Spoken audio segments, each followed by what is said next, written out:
the art of leadership is 90% luck and 10% skill, but for heaven's sake, don't forget the 10%. That's a good quote. Did he get the proportions right? Maybe not 90-10, but there's a fair amount of luck in mining. All the good leaders I've seen are able to get the best out of their people.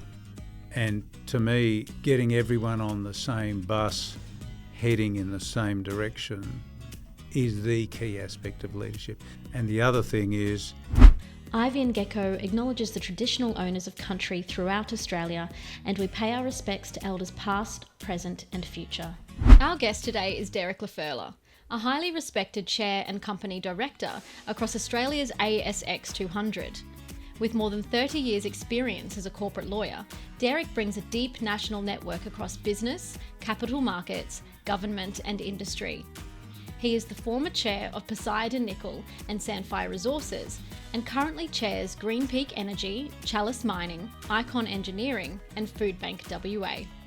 Derek La Ferla, welcome to Hearts and Minds. pleasure to be here. Thank you, David. Been a while. We've been trying to get you on for about 18 months, I think. But apologies for that. Oh, no need to apologise. You're a very busy man. I think you have 4 chair roles currently. 4 or 5 currently, yes. Some private, one public, a charity, and some industrial and some resources. And you're looking fit, I have to say. Well, that's just, it could be the deception of the camera, I think, that you're looking at, mate. Despite you doing your knee 12 months or so ago, you're obviously doing some work. I'm trying to. Yeah, you remind me a bit of John Poynton, who told me that he works out every morning in his home gym and then usually goes off and takes his helicopter for a spin. In the afternoon. Yeah, so he's a helicopter pilot. I've got the gym bit. Yeah. That's not every morning. I don't have that chopper. Look, great to have you here. For the benefit of our new listeners, Hearts and Minds is a podcast focused on the theme of leadership in the mining context. So we invite directors and C-suite executives, including heads of people and culture, onto the program to share some of their experiences and insights, which hopefully will be of value to other people. I hope so.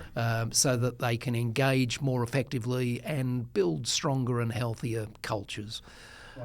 So that's what we're about. And what we usually do, Derek, is ask our guests to talk a little bit about their formative years so we can get an understanding of where you came from.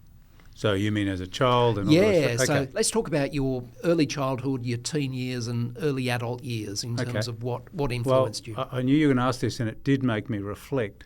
So I'm the son of some people that came to Australia in 1949. From where? From they're Maltese Italian and were born and raised in Egypt. So I'll go into that a bit later as well, but in the bit that asked what you don't know. We lived in Yokine through the 1960s and into the early 70s, and then we lived in Dianella, and I was reflecting on that. It was a happy childhood. It was, our cousins were down the road because they had come over as well. But geez, you reflect now, David, on life and how different it was then, with the one phone in the house and the one TV and the whole thing. So yeah, it was happy. It was formative in the sense that Dad had a real estate agency in Northbridge before it was called Northbridge. So I met a lot of very short, stocky Italian builders and that taught me as well that a lot of people you meet could be worth a considerable amount of money.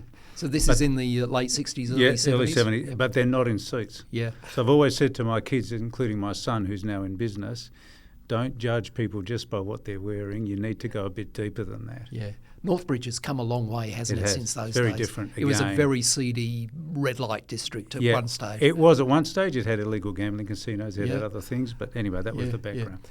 In those days, we had no ATMs, so we had to get our cash out at the... That's at the bank? At the bank, Monday to Friday. There were no permanent petrol stations open over the weekend. You had to look up the roster. What a different world. Yeah, it was a different world. I worked at some petrol stations too at the time. So, yeah, that was the start, and it was a good life. Yeah, absolutely. So lived in the northern suburbs of Perth as a young child.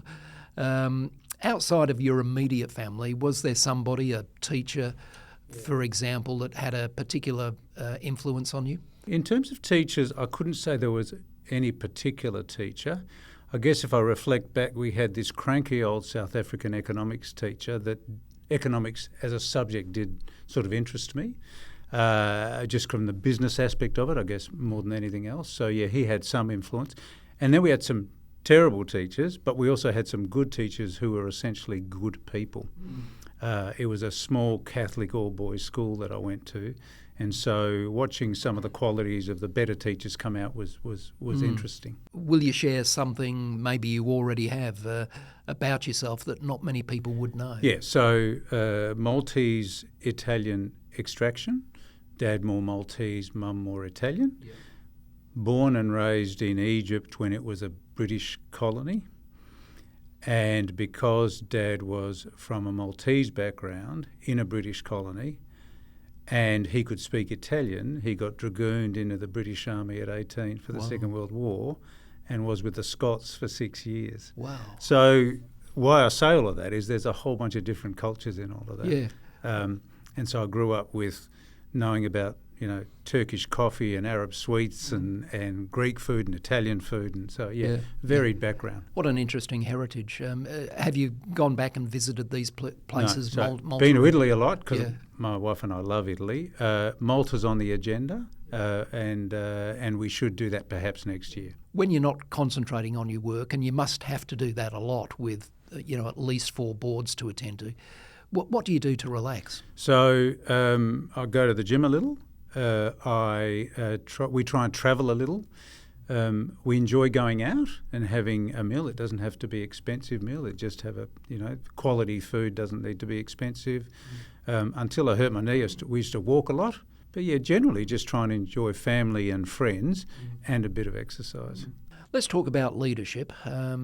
You've obviously got a lot of experience both as a corporate lawyer, as an executive, and in recent times, of course, as a board director and chairman.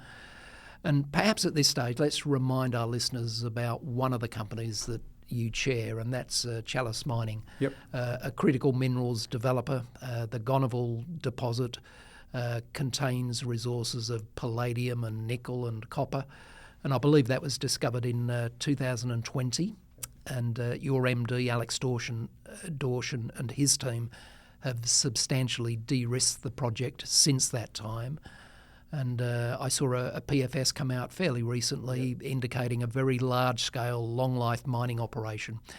You must be excited about the prospects of this business. Yeah, Chalice has been an interesting ride, as the market would show us. Tim Goyder founded it and started it, and then I became chair about 4 years ago. At that time, the market had valued Chalice at a very high level. This is pre-scoping study, pre-feasibility study, so very interesting what the market can do. And then as time has gone on, that value has reduced, if you like, as the resource has been refined. It's an amazing resource. It's a large resource, but it's a complicated resource compared, for example, to a gold project, or compared, for example, to Sandfire, which was a high quality but relatively small copper resource. What makes it more complex? The fact that you've got so many different metals involved, and so the whole mining of that, the metallurgy of that, and the flow sheet of that is very different. So yeah, that's been an amazing project, and you mentioned Alex and the team. They have done a fantastic job.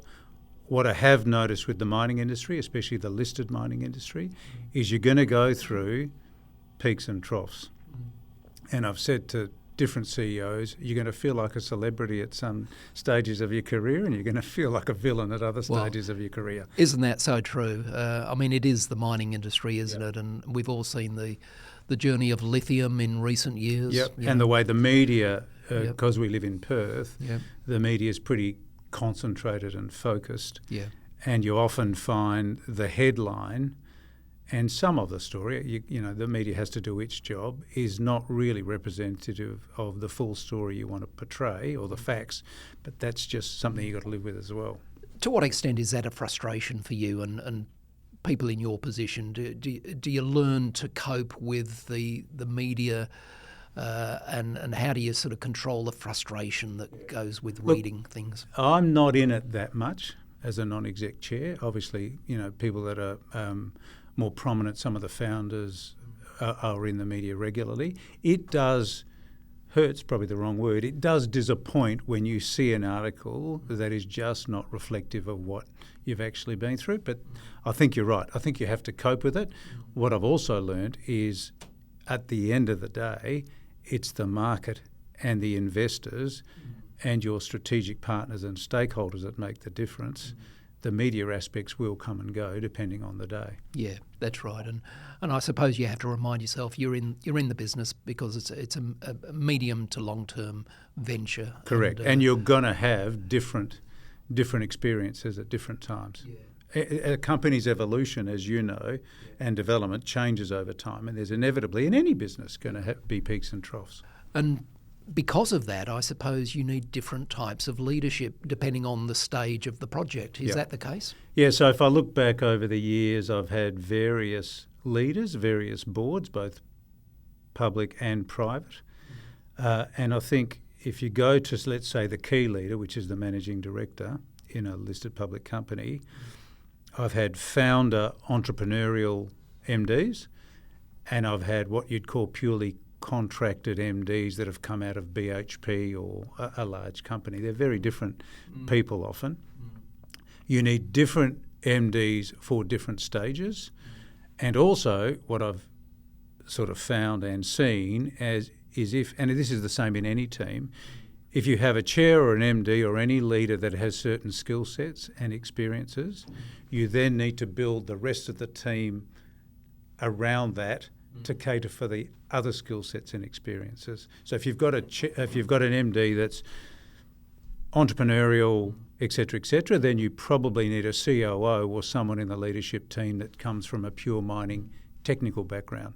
If you've got a mining technical MD, and I've just been asked to chair a spin-off that might be coming into play where it's going to be a young technical MD, then they want people around that person that has more of the corporate markets experience. So it really does depend on the time, what skill sets are needed, and also who's in that particular seat at the time as well. You can build around it, is what I'm saying. Yeah, I mean, you're illustrating there the importance of a chair in particular being able to really put on their psychologist hat to some degree and analyse and design a style of leadership depending on the individual that you're there to lead and govern the business. I suspect that a more entrepreneurial founder type of leader at the CEO level is more complex and more difficult as a chairman to manage as opposed to I think it depends. I think the key with any relationship, let's say chair and MD, is you need to establish a relationship with that person and work out how you each interact. So I don't think a founder is more particularly difficult than a contracted person. Depends on who it is and how they operate. What you've got to work out is between the two of you how you're going to interact and how you're going to treat each other, and how you're going to have those quiet, away from board meeting conversations that you need to have. But that applies to conversations you have with other board members as well. I'm always a great believer that board meetings are important, but there's a hell of a lot of work done and discussions had outside board meetings that form the basis of decision making. You can't just people always ask, how much time does this particular board role take or that particular board role take? To be honest, I can't tell you because it takes as long as it needs. And so it's more, I think, the discussions around board meetings, and the board meetings themselves are important. So it's about interaction. As someone told me years ago, chairs are the main role of a chair. I mean, you talked about governance, I agree, and leadership, but you're really managing people. It underscores the importance of getting close to people and understanding not only their professional, career-oriented life, how they tick, but their personal life, their family situation, where they are at in their career. just modifying your leadership style and behaviour accordingly. And them understanding me or whoever the chair happens to be. Everyone has different things that enthuse them. You just got to work out what that is and make sure that you get the best out of people as you go along. I follow the cricket, Derek, and I read a biography fairly recently on the late, great Richie Benaud, who was reported as saying, and I quote, "The art of leadership is 90% luck and 10% skill, but for heaven's sake, don't forget the 10%.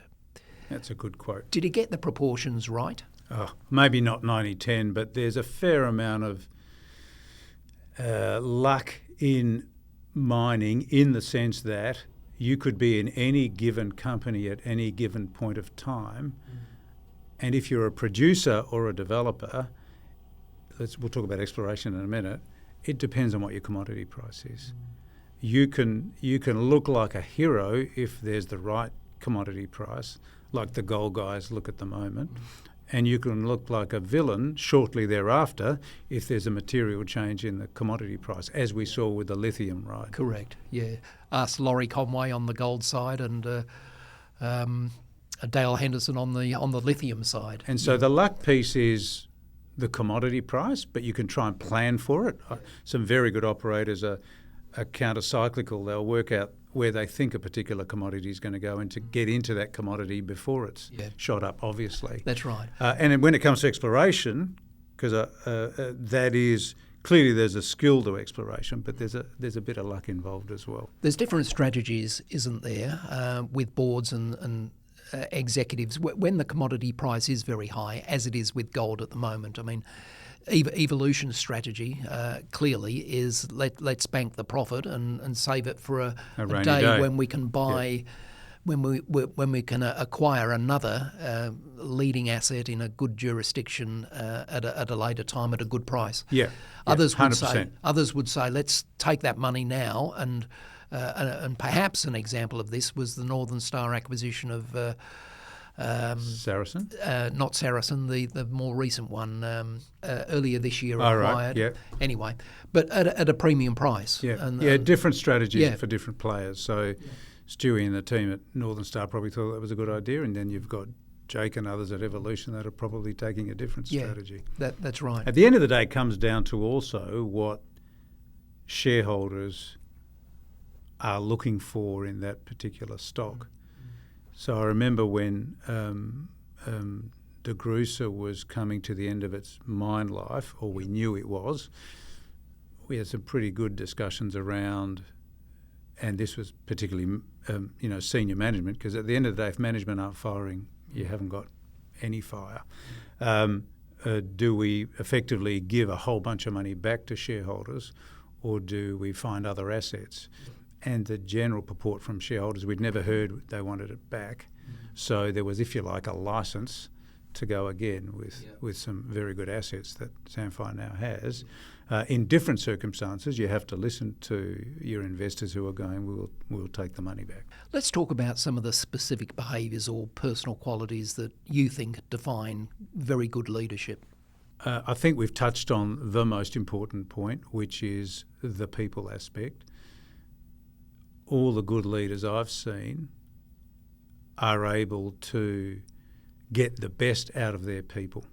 And to me, getting everyone on the same bus, heading in the same direction, is the key aspect of leadership. Doesn't mean people don't disagree on things, doesn't mean they don't have robust discussions on things, but at the end of the day, everyone's got to believe that they're headed in a certain direction and they're going to achieve it. And the other thing is, once a decision's made, even if as a director or key manager you disagreed with it, if the decision's made by, let's call it the majority, although there's very few times where I've actually had to go to a formal vote on things, then everyone has to go for it. And so to me, leaders equip their team in the best way possible to achieve. Easy said, harder to do because, as you know, as humans, we all trigger on different things. Indeed. And it is an art form, isn't it? You do get better over time with experience and by making mistakes. And which we all do. Of course. And really that's the best way to learn, isn't it? Yeah, 100%. And improve. I always say, and I remember David Flanagan and I were on a panel, this was years and years ago, and he was asked, what sort of board members would you choose? And he said, some with scars. Yeah. So I think you need to go through good times and bad times to be a good leader in any capacity, because if you've only had the good times, I measure people also when they're in the trenches with you. The tougher times is where you learn a lot from, as opposed to the good times. Yeah. As someone said to me one day, pain plus reflection equals progress. Yeah. You've got to really think and reflect on what you could have done better in any situation. And we all should do that. Yeah. What about vulnerability, Derek, as a quality of leadership? Do you think there is a place for vulnerability? Yeah, it's interesting you say that. So if you think back, and I've watched this of different people, including me arguably, 20, 30 years ago, leaders were trying to be all-knowing, all authoritative, and not show any vulnerability at all, right? If you look at modern leaders now, no matter what age, 60s, they can be in their 60s or their 70s or their 40s, I think a key aspect of leadership is to show some humility and vulnerability, because in learning of that in the other person, I think you have a better relationship. You with do. that person. It engenders a trust-based relationship, doesn't it? Yep. So when someone's down, and I see this, for example, I'm still part-time in Levin, the law firm. We'll talk about culture in a second. It's got a really good culture. So what I've seen is when people are going through a tough time, whether their spouse is ill or they've injured themselves or whatever the situation is, we gather around and support that person. And it's not always about just dollars and cents. It's supporting people in different times through different things.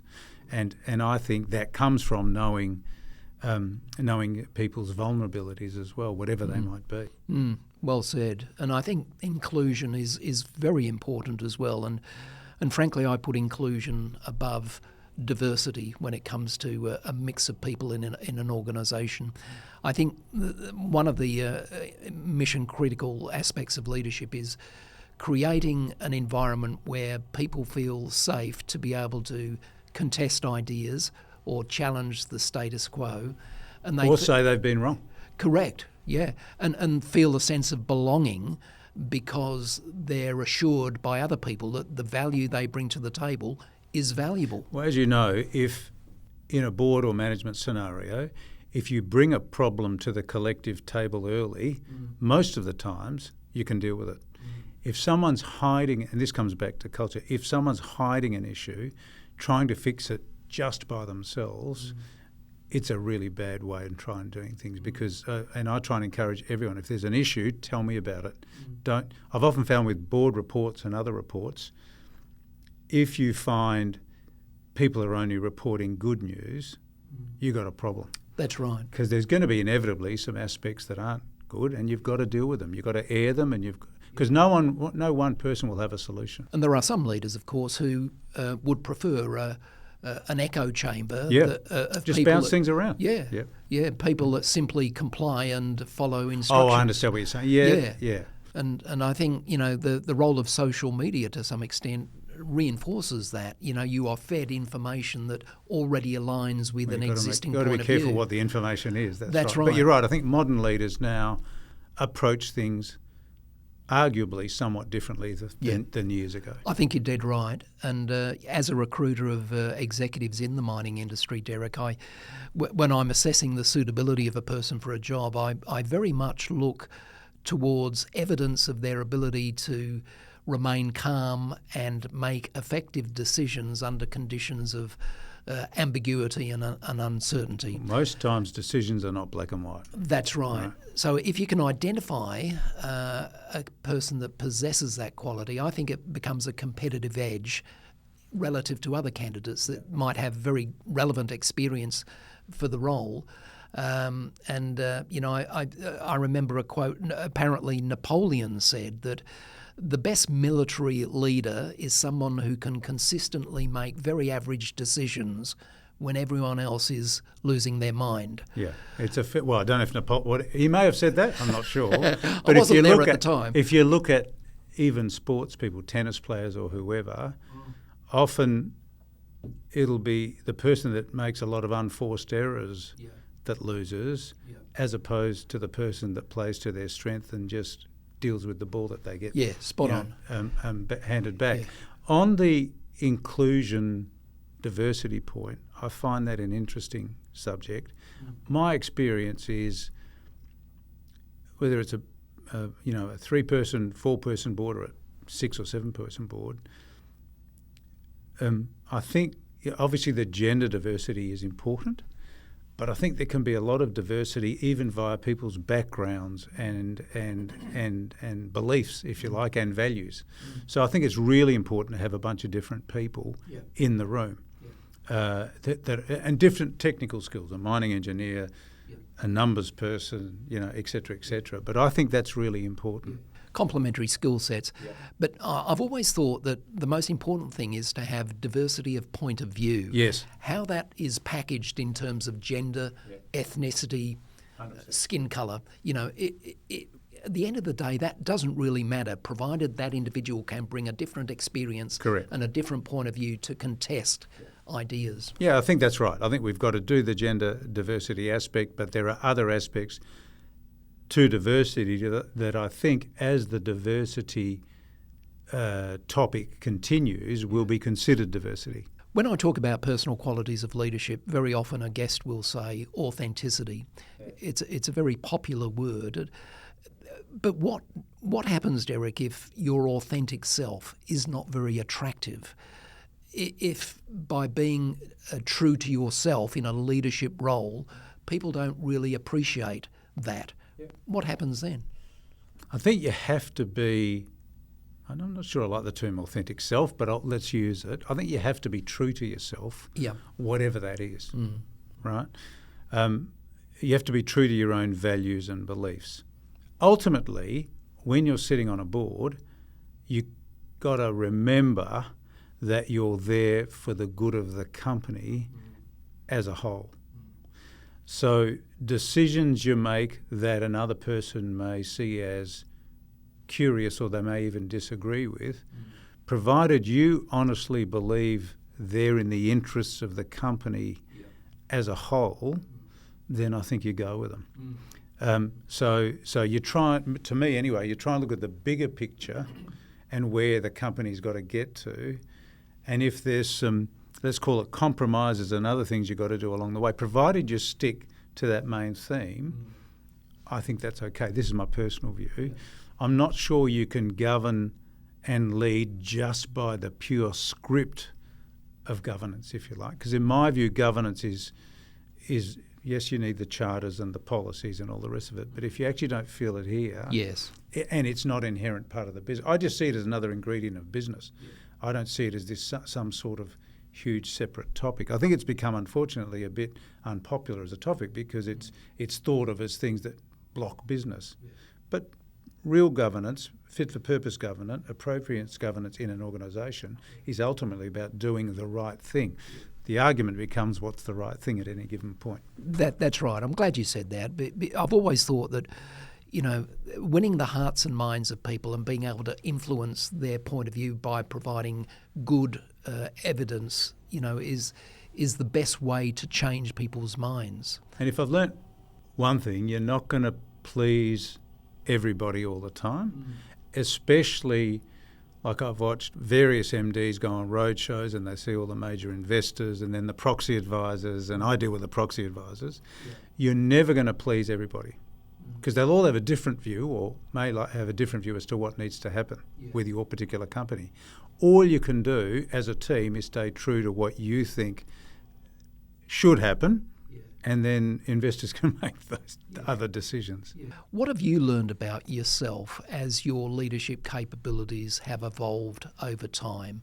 And maybe here we're sort of teasing you to expose some of your vulnerabilities that perhaps you've overcome as a result of reflecting on your own behaviour? Yeah, so I think I've learnt that I'm a reasonable people person. Yeah. I think I'm reasonable with strategy and supporting, let's call it the team, through different times.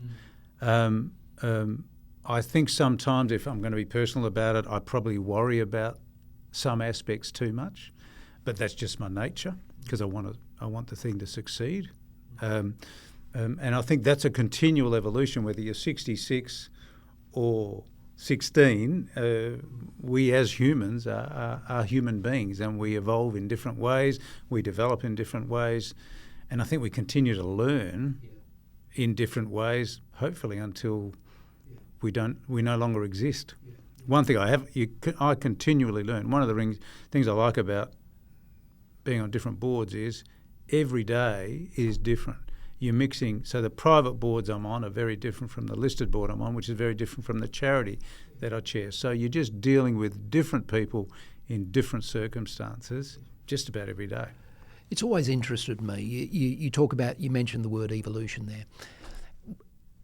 If you take a historic perspective on this, you look at evolution that can take thousands of years, perhaps even tens of thousands of years, to modify the hardware and the software of a living creature in order that it can survive. In its environment. Yeah. It's a very, very slow process. But when you take a thoughtful human being, that individual can, in a matter of minutes, potentially modify his mindset or his behaviour to be more effective in a situation. So I get what you're saying. So I've found, and let's face it, I and most of us don't get it right all the time, but in leadership, there's a time to be cooperative, supportive, etc., etc., and there's also a time to call it like it is if you feel either someone's not performing properly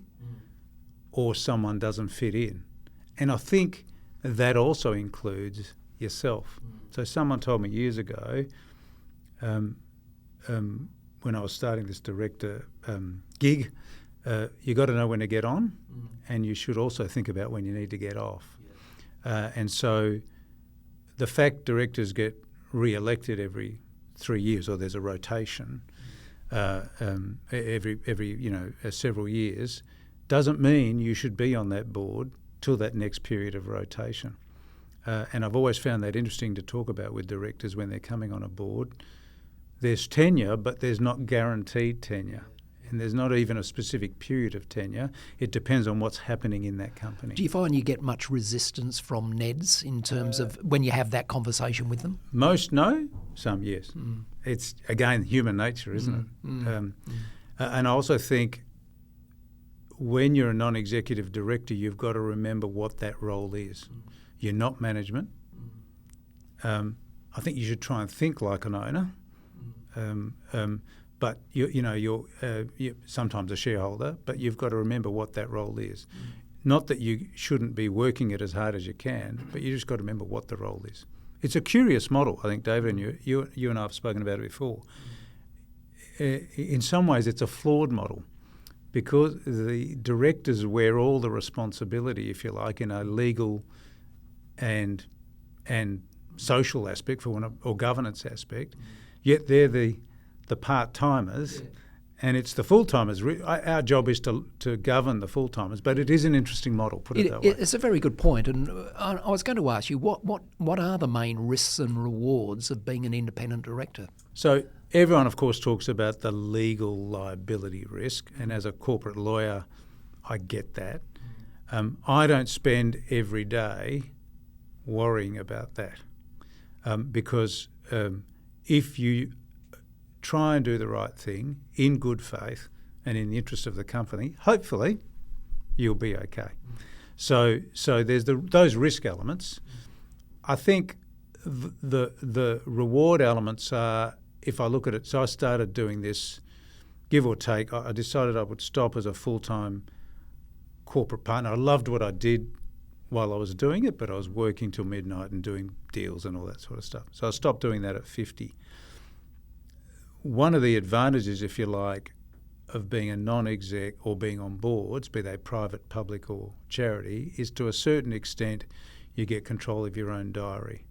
Now there are meetings and there's crises and there's urgent meetings and there's, like I'm on something every day, but generally it's not a job where you have to be somewhere at a particular time. I'm also the sort of person that works whether I'm at home, in the car or whatever work means. But yeah, I think there's flexibility. That is an advantage. And also the other advantage is you're working with a team, a skilled management team and a good bunch of people on your board. That's enjoyable. Yeah. And now we take a short break to acknowledge our sponsors. This episode is brought to you by Halo Civil Engineering. Halo is a multidiscipline civil contractor that specialises in the delivery of complex civil projects across defence, infrastructure, energy and resources. A West Australian company committed to delivering dynamic solutions with a focus on zero harm, while having a positive impact on their industry, clients and the people they serve.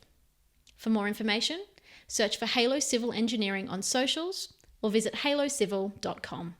Is your business ready to amplify its voice? At Podwave Studios, we offer professional video podcast production services that help you connect with clients, build your brand and grow your audience. From corporate messaging to thought leadership, we've got you covered. Book your session at podwavestudios.au today. As the only executive search and leadership consulting firm to be admitted membership of the Minerals Council of Australia, Ivy & Gecko is uniquely resourced to advocate for the interests of our exploration, project development and mining clients.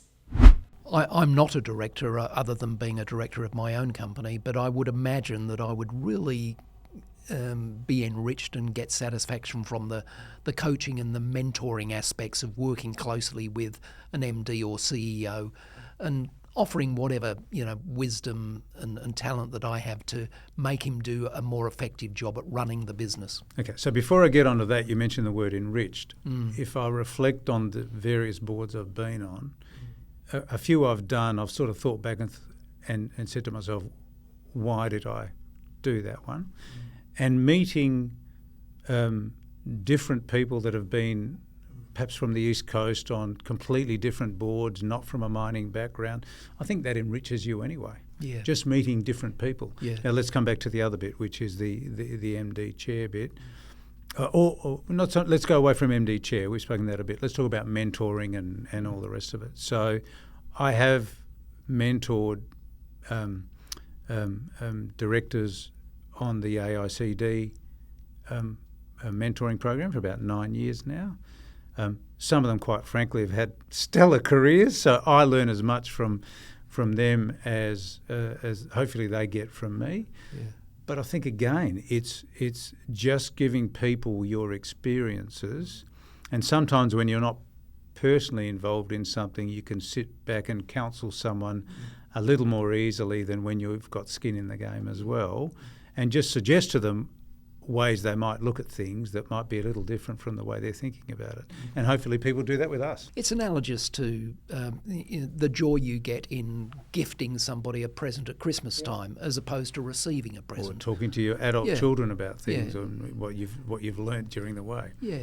Let's talk about engagement as an aspect of being an effective leader. In our book that we published a couple of years ago, Smart Value, Derek, we argued that the unavailability of talented mining professionals to deliver on the pipeline of projects and operate the mines, it was more a widespread, it was a reflection of a disengagement, at least with certain segments of the mining industry, rather than a physical shortage of skills. That is, we were saying that the mining industry is, to some extent, being hampered by an image problem and a trust deficit. Yeah. Do you have a point of view on this? Yeah, look, I think you're spot on. I think we in Australia and arguably in other countries have an unrealistic view of the mining and the resources industry. Obviously, I'm in it, so I'm arguably biased, but I find it somewhat frustrating and disappointing when you meet people and they go, well, you're in the mining industry, all you do is wreck the environment etc., etc. First off, I've met no mining people in Australia that ever want to do anything other than the right thing when it comes to the environment. But we've also got to be realistic. If we want to live in the world we live in with phones, cars, this building, etc., or even renewable energy, because I've been involved in a company that's in that, we've got to remember you need materials to build things. So yes, we can be more responsible, etc., but I think mining has got a bad rap. I'm not sure as an industry we've been as good as we could be in seeking to remedy that, but there's no doubt we have to. And so I think there's a dose of realism here that in the transition to renewables, you call it whatever you will, we've got to be realistic about that as well. And yeah, I think you're right. I think youngsters, I did hear from someone that the numbers going into, let's call it the traditional mining skill sets, are decreasing. That's pretty sad. Because as a country, if you look at what we've got going for us, one of them clearly is a mining and resources industry. And I'm not sure governments of various persuasions, be they Liberal or Labor, especially on the East Coast, I'm still not sure those on the East Coast get mining some of the time, maybe in Queensland, understand that. You know, you look at our economy. What do we do without mining? I agree with you. I think the solution to this image problem that exists is it's both education and marketing. We need to get kids when they're young in primary school and secondary school, educate them in what the mining industry, what the purpose of it is, take them to a mine site or a processing plant and let them see what actually happens. And as you say, educate them in terms of the benefits of what these minerals are used for, but also educate them in the risk mitigation practices that are used to reduce, destruction of the environment, that are used to show respect towards Indigenous First Nations people and their cultural heritage, because that's largely where a lot of the criticism comes from, I think. Yeah, 100%. I think, as I say, I think the mining industry per se could do a better job. Maybe you're right, David. Maybe we've got to get into the school systems and the universities and actually promote that a little bit, explain it a little better, inform better. Yeah. I mentioned the research we did a couple of years ago. We looked at, we took a lot of candidates, executive level people, and said, and analysed why they were attracted to certain companies. And we came to the conclusion, and other researchers have found similar things, that when a candidate is considering a position and a company to join, they think of 5 things. And to remember them, we use the acronym POLICE, which stands for position, organisation, leadership, incentives, and cultural ethos. Now, candidates consider these 5 variables and attach different weightings to each of them to arrive at a judgment about the attractiveness of a particular opportunity. Yeah. But leadership, their appreciation of the leadership that they've researched inside the company, and the cultural ethos were very major factors. Obviously, incentives needs to be there. They need to pay the bills. But it just underscored to us the critical importance of leaders of mining companies modelling behaviours that demonstrate shared values and being able to clarify a purpose. They were so important to candidates. Yeah, I think in any industry, leaders reflecting day to day the values and culture of the business is very important. Because I remember in my legal partner days, if you've got partners rolling up looking exhausted, unhappy, dishevelled, even if they're doing long hours, where you've got all the other solicitors and young people looking at you, think, well, I don't want to be like that. So by the way, I think that's just important in any business, that leaders display what the business is about. And there's going to be tough times, and there's going to be days where you're dishevelled or absolutely a bit down, but that's just the humanity of it. That's right. It's not dissimilar to a coach of a sporting team or a parent. Well, you look at the way coaches operate now. in the AFL, for example. You talked about leaders changing. Well, the whole way coaches operate is very different from 20 years ago. I remember you and I are of a similar age, so we'd both know Kevin Sheedy, the very long-time coach of Essendon. And I do remember Tony Kiernan, who was on the show last year. I know Tony. You'd know him well. One of the questions that we asked was, who's one of your most admired leaders? And Tony Kiernan came up with the name of Kevin Sheedy. And he explained why. He said, look, Kevin Sheedy was of a type and a character that was not so much focused on the technical football skills of an individual, but he made it his job to understand where that individual came from, their very early upbringing, their heritage, what makes them tick as a human being, and how can I add value and roundness to the development of this person as a whole. Interesting. Not just in terms of the footy skills. In terms of an AFL coach, that was probably well before its time, because they all tend to do that now, the successful ones. You're right. He was ahead of his time, I think, Sheedy. Yeah. And the rugby lead coach, whose name escapes me, the Queenslander, was same thing. Very similar as well. In terms of industry opportunities and challenges, Derek, what do you see as the biggest challenge facing the Australian mining industry? Well, I think we just spoke about it. There's a couple of things actually. There's the perception. Yep. Then I think, and this applies to a lot of the Australian economy, is I don't think we're focused on productivity enough. I don't see that word being used at all by the politicians, and I think we're a bit spoiled. Let's face it. If we look at Australia, we've got plenty of resources. By and large, we all live reasonably well, although there is a crisis around those in need, which I see through Foodbank, separate subject.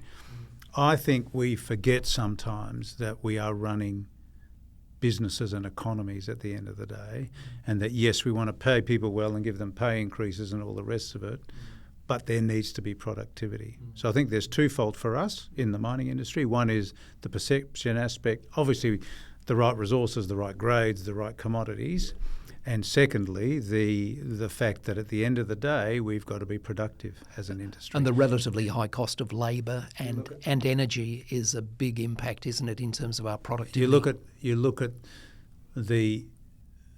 so there are a number of companies now going, right, we'll look into the Southern Americas, we'll look into Africa. We know there are other risks in those locations, but at the end of the day, we'll take those risks, given that the risks in Australia are different, but they could be expensive. So I know, for example, because I chair a private company who are oil and gas engineers, we were talking about it the other day, some of the larger oil and gas companies are actually setting up in the US in a more significant way, because at least for now under Trump, forget that aspect for a second. There's a can-do attitude. Approvals happen, and they want you there. Yes. And in Australia, I'm not sure we are giving the impression of we want mining and oil and gas here. You're absolutely right, and you probably pay attention to the annual survey of attractiveness of mining. Look where we've gone with jurisdictions. that. Yeah, we're currently 17th. It's crazy. WA is currently 17th in the world, most attractive jurisdiction. 2 or 3 years ago, we were number one. Yeah. And the length of time and the complexity of approval processes, which has been addressed to some extent, I think. Yeah, I know the politics are trying to address it, but at the end of the day, the other thing we know about the mining industry, and I've learnt, is, and I use this saying, when the window is open, you've got to go through it. So if your commodity prices present a business opportunity, you've got to be able to exploit that while the window is open in terms of prices. Yeah. So if your approvals process takes too long, the window may close. Yes. You look at the oil and gas guys.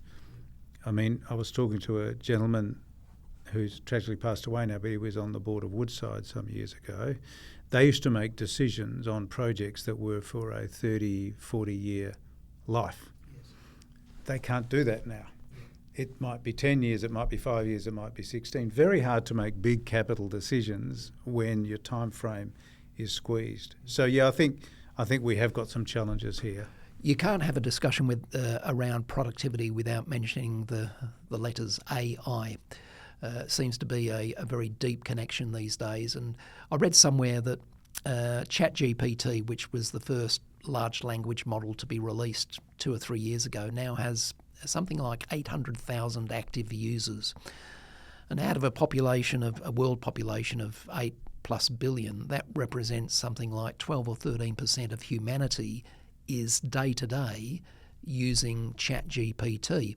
And when you consider half the world doesn't have the technology and the wherewithal to have a computer or be connected with the internet. It's a high proportion in developed nations. It's an amazing accelerated growth. Now, the question for you is to when you consider the companies that you govern as a board director, to what extent are they utilising AI, perhaps in terms of an enterprise-wide mainstream productivity tool? And what do you see as the risks and the benefits of AI in business? So I have to say, I haven't seen any of the companies I'm involved with use it in a concerted, focused way per se. I know that from an exploration perspective, some of the companies I've been involved with have dabbled with it. It's probably still quite immature in that space, but it has a use. In a simplistic fashion, I think AI has got some definite uses, but it's crap in, crap out too. So you've got to know how to use the tool, a bit like any other tool, to get the best out of it. I was speaking to someone yesterday about this.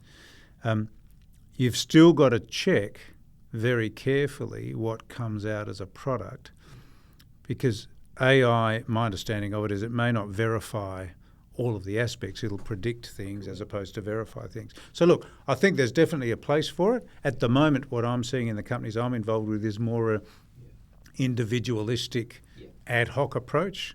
It's not at a level now where anyone is using it per se. But that said, it will become a tool like we have had other tools that will refine over time. I think so. That's inevitable, and I agree with you. And it's my own experience that the small to mid-tier companies are certainly not using it as a mainstream tool. Individuals are using it more of as a personal EA. Or a research tool, or correct. a double check tool. Yeah. I mean, what I'm finding interesting now is I'll sometimes, and this is not in the mining companies, I'll sometimes get an email from someone, and I'm starting to be able to pick up when they've been written by AI. Yeah. Because they've got headings and they're often unnecessarily long, So I think people need to be a bit careful too, because at the end of the day, you've got to be able to communicate yourself. I think school teachers are working overtime these days, aren't they, to decipher whether an essay has been written by ChatGPT. We didn't have that luxury in our day. Would you believe, and I read this and I believe it to be true, that there are several listed companies in Japan who have actually appointed algorithms on their boards of directors, and they've given those algorithms investment decision-making power. So, if that is true, and it came from a legitimate, in fact, it was the Harvard Business Review, having AI bots sitting around the boardroom You're saying table, effectively as a director. Correct, yeah, with investment decision-making authority. Now, even though these bots or AI models don't have empathy and situational awareness, which is a concern, there are companies using them. So it's no longer a gimmick that you will have around the boardroom table a bot or an algorithm making very important decisions. I mean, again, to me it's a tool. Use it appropriately. I mean, the thought of saying you've got someone at the board table that is a computer effectively, I find, let's say, entertaining. Can't see it happening anytime soon in anything I'm involved in. Yeah. But again, it's a tool. And look, I don't know what those Japanese companies do, but if they're in the the heavy tech space, you just got to manage it like you've got to manage people. Yeah. We talk about leadership. Maybe there'll be a new form of leadership, which is managing bots. Yeah. This has been an interesting conversation. Before we leave it, though, let's turn our attention to some rapid-fire questions. If you could invite a much-admired leader, living or deceased, to your home for dinner, who would it be, and what's the most important question you'd ask them? So, look, there's tons of different leaders in different scenarios that I find fascinating. And I have thought about this, and we've had dinner party discussions around if you could choose a dinner table group, who would you choose? But I'll just pick two rather than one. Let's go Hawke and Thatcher. Very different leaders, very different political persuasions, but both achieved results in their own way. And I guess the question I'd ask of each in front of each other, because I suspect that would ignite heated conversation, is what are the most important things they did and do. So Hawke, we know, was a consensus leader. Yes. Thatcher was just, I'm doing it my way. So it'd be an interesting discussion. It would indeed. That's an interesting duo. And Hawke's great qualities, I believe, through the reading I've done on him, were that he had courage and he had imagination. And I think they were shared to some extent with Paul Keating as well. Yeah. You know, they were particularly innovative in a socially progressive way, giving rise to Medicare, for example, and you know, university free education. Initiatives like that at the time were very innovative. And he redid some of the IR systems. But why I say all of that is, if you look at both those leaders, all leaders have flaws. Yes. And often very successful leaders are appropriate for the time. Churchill had huge flaws, but from what I've read and seen, he was the right person to have during a war. So there's peacetime, and I use this in the corporate world, there's peacetime leaders and wartime leaders. You just got to pick at the time who is the right person. And often the more flawed they are, the more endearing they are. They are, provided they acknowledge their flaws and can deal with them. Yeah, good point. Who's the wisest person you've ever met? You did. I saw that on the list. I can't pick one person, to be honest, David, but if I pick several to show you different aspects. An old law partner of mine is now a Supreme Court judge, and I found her a very wise person. You'd expect that. She's now a Supreme Court judge. A mate of mine from school is a plumber. He's done very well buying properties here and there and just doing his own thing in a more common sense way. He's a very wise person. So what's the quality they have in common? I think it's hard to define wisdom. Wisdom is something that comes from various people. They don't have to be educated per se. It's just something that comes from being able to make an appropriate judgment call at the time. Yeah. Maybe it's the richness of the experience and 100%. Having an open mind. Yeah, and people will approach wisdom in different ways, but the richness of the experience, if you've come from, you know, a hard time, you could be very wise because of that. What's a non-fiction book that you've read and found very valuable? Again, all sorts of books.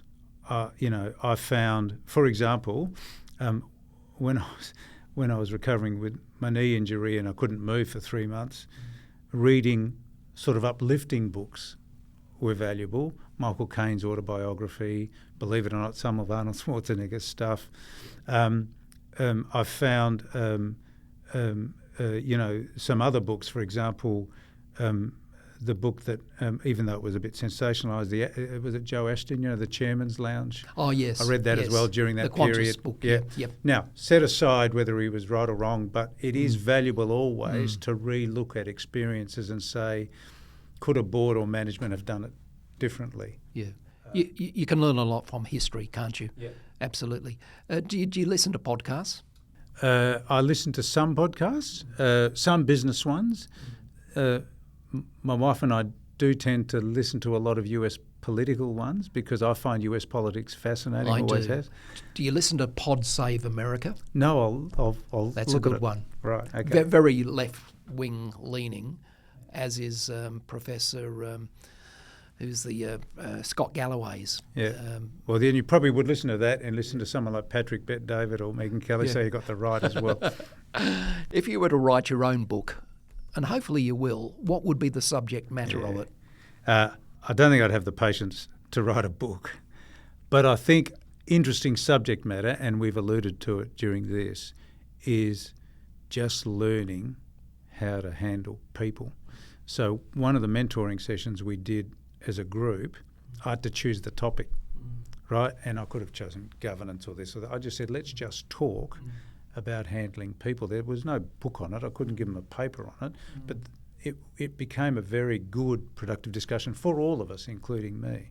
So I think just understanding humans and managing humans is an interesting thing. Should it be a compulsory subject in schools? Yeah, but again, I don't know if you can make it a subject, whether at school, at the AICD program or whatever, but I just think we've just got to remind ourselves sometimes, and by the way, we all fail at it, including me, but it's important to remember. What's the best business advice you've been given? Again, variety of people, no single person in particular. A wise person said, to get back to the wise person, a wise person said to me once, think about what you can control and you can't control, and deal with the bits you can control, because we do otherwise stress and worry about bits that you just can't control. So I find that useful to remind myself sometimes. In other words, you can control what you do, but you can't control what others do. Don't sweat the small stuff. In a similar vein, someone said to me, you can't control the weather, but you can adjust your sails to catch the breeze. Yeah. So take advantage of what is available to you. Correct. And don't worry about the stuff you can't control. Oh, and the other piece that I got from someone, you probably know the person, I'm not going to mention it now, is to the extent that you can, be in control of your own life. Now, I know that sounds easy to say, but it's an interesting thing to do, because we all get pulled in different directions, but try and be in control of your own life, whatever you want it to be. Yeah, indeed. What are you most optimistic about? Look, I see great people coming through the boards I'm on and the mining industry, including really good young people, notwithstanding our discussion earlier. I see great young people coming through the law firm. If I look at my kids and what they're doing. So I'm most optimistic about, this sounds a bit, bullshitty, but about the human race, and in Australia in particular, because we've got a huge land of opportunity. Yeah. But to realise that opportunity, we do have to take account of ourselves and realise that you do have to take action to realise opportunities. So hopefully we continue to do that. On the flip side, what's the biggest risk that the world is not paying enough attention to? Other than geopolitical risk, which we see, I think the way, and I find myself doing it, the way we get information now fed to us through Facebook and the other, let's call it social media, it's a benefit, but it's also a burden.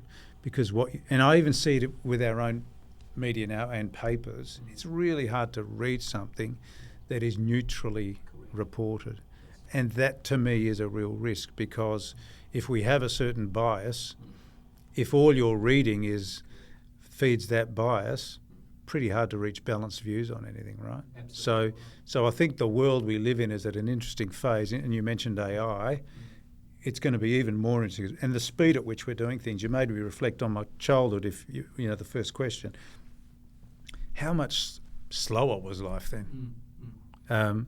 We've got phones all the time. We've got things buzzing all the time. And we've got information overload. Yes. It's handling all of that. It will be interesting, won't it, to in the years ahead to see evidence if this under 16-year social media ban is producing, kids in their mid to late teens who are more balanced.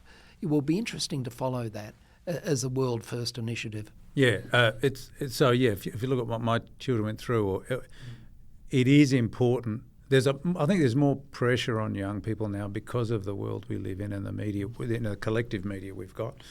Yeah. And so we've just got to try and help them through that. Yeah, I agree. Final question, Derek. What advice would you give your 25-year-old self to help you lead a better quality life? That's a ripper.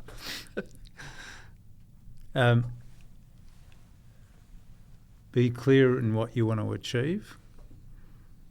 Enjoy it. And I think the bit I said before, just make sure you're in control of your own life, not what other people might expect your life to look like. But we all do that well and don't do it well sometimes. Yeah. Wise words. Derek, thanks so much for being our guest on Hearts and Minds. You're a very busy person, and you're so well respected in the mining and the board leadership communities. So we really appreciate your time today. My pleasure. Thank you. Thanks also to our listeners and our viewers, and to my colleagues Alana Bray-White and Carol Wilson, without whom this podcast would not go to air. Our sponsor, Halo Civil Engineering, and Podwave Studios for recording and producing this podcast. Thanks, everybody. See you next time. Thanks for tuning in to Hearts and Minds. If you enjoyed this episode, please take a moment to leave us a rating or share it with a friend. And don't forget to follow us and connect on social media for updates on all of our upcoming guests. I'm Alana Bray-White, and I look forward to you joining us for our next episode.